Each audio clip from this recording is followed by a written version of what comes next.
nga si fazana sore ko mayam lotion la ka dore sigi mai kang bangai na kan jak thong le mehman sing yorak tri mi manga ni sa do si glass mo ni thong ya na nga si sore do nga si lora ga ko tar ka to do khara wat li do ga phari gom ka ka ha ko do mani ko mai si kitang sau than gi ko ma do film ni so laser si ko sareng thongba film si film shooting to ya ta to khai cha long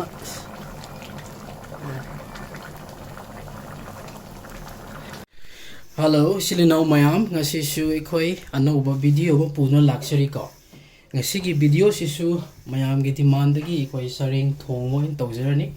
sareng thongbada changgada machal sing haiba tare sida leire ko ekhoi gi sida chanam leire sida sing leire sida haribop leire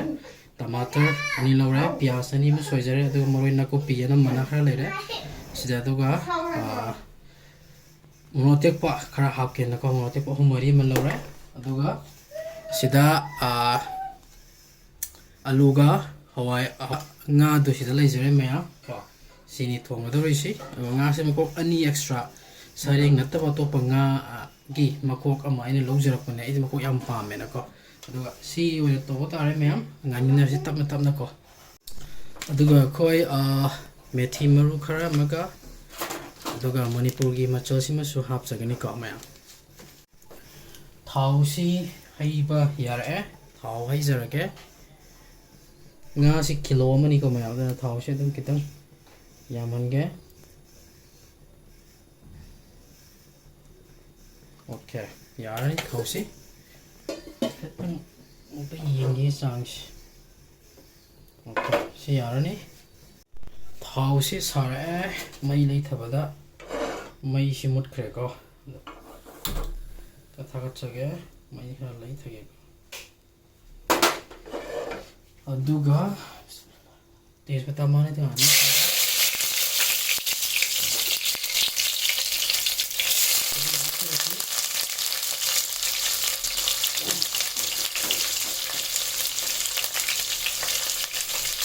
लोग तो ना हालांकि तो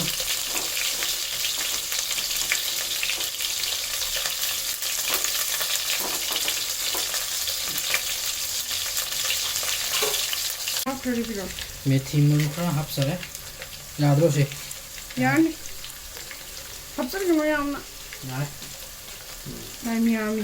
मेथी मुर्गा यार तो आओ खाई लो मुझको 이거 지금 뭐야 공장이지 지라오가 필요 뭐 카이비로 시트구나 노래 거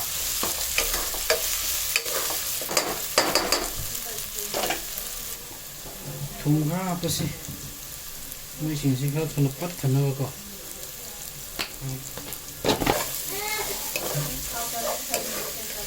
học nhé mình sẽ làm cho được chứ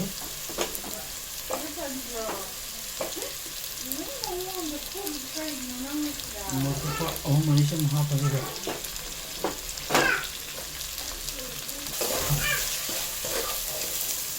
xem từng phở nó bắt thành gì không nhỉ mai puye maru ko pasi haftal lasi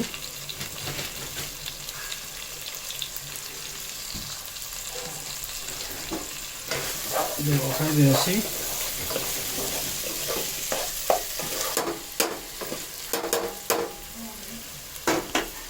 yengin kharap sare morok se hap na ready hoi jara morok se khoi samas một hai tiếng hấp sẽ cái chỗ khai gì đó một tấm rồi khai về này còn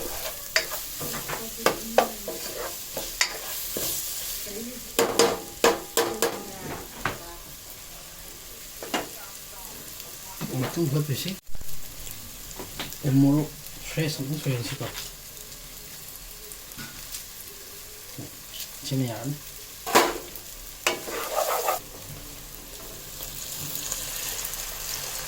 Hapasing.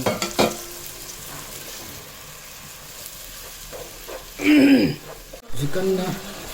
sawali ko si plak toyan ye ko moy mapang miyam si am to yo lo ye tuwi na ba toyan lo in half ke ko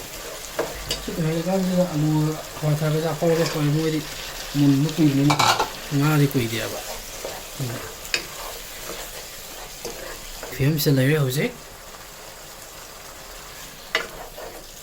ya mo ye tuwi le ko te lo chanam sing kai ka lo in tuwi da nga si hap sa ke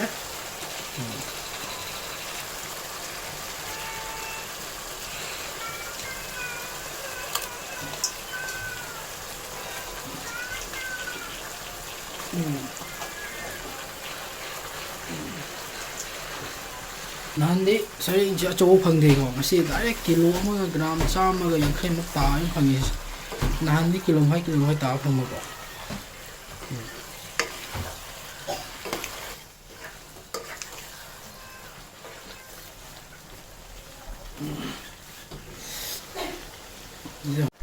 yani ko mai jipa napsala masagi masai to mai jipa napsala ko ai mai thing hap sake ko mai nga si fa na sore hai fet tang ying si kai film no na ko film mi la ya so ni mai tha ya ko sem tang kang silan ki si ko atra de nuai roi nga si fa na sore ko mai lo sil la ka do re si mai kang mangai na kan zak thong le mehman sing yo tri mi manga ni sa do si glass mo ni thong ya na nga si sore do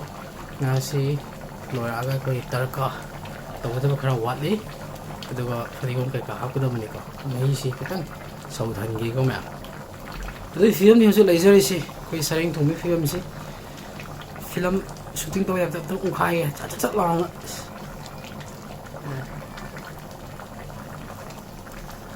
matang sida nga thongmudi loizare ko maya ado ikoi ngasai gi maroi na kupi do do nakan da thau do ngora mu haijin da khara watli ba ko do gi sida mutat lage adu ga mudu tawra haijin bai de mu chara ge ko adu ga padi gom hap chara ge tarka taw na ba khang thang ta thau sare jira maru kitang hap sare adu ga moi na kupi singa sai loin hap ko ke tong no ba yang tamo ni ko na ko pise ya ujikan na ta to e sak ina tan tong sin ko ai ka tan so ni no ba nga do thang cha re atu ga uji ko nga sai ki targa to khiba ko na ko pido ke te na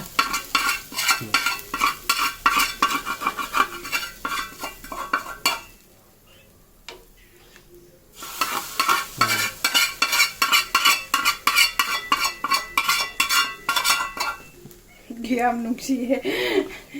Hindi marunong na natin. Yari nga sa sam hak mai ma'am hak ko dani ya se do ke am hap to ri ma'am lo silak pa ko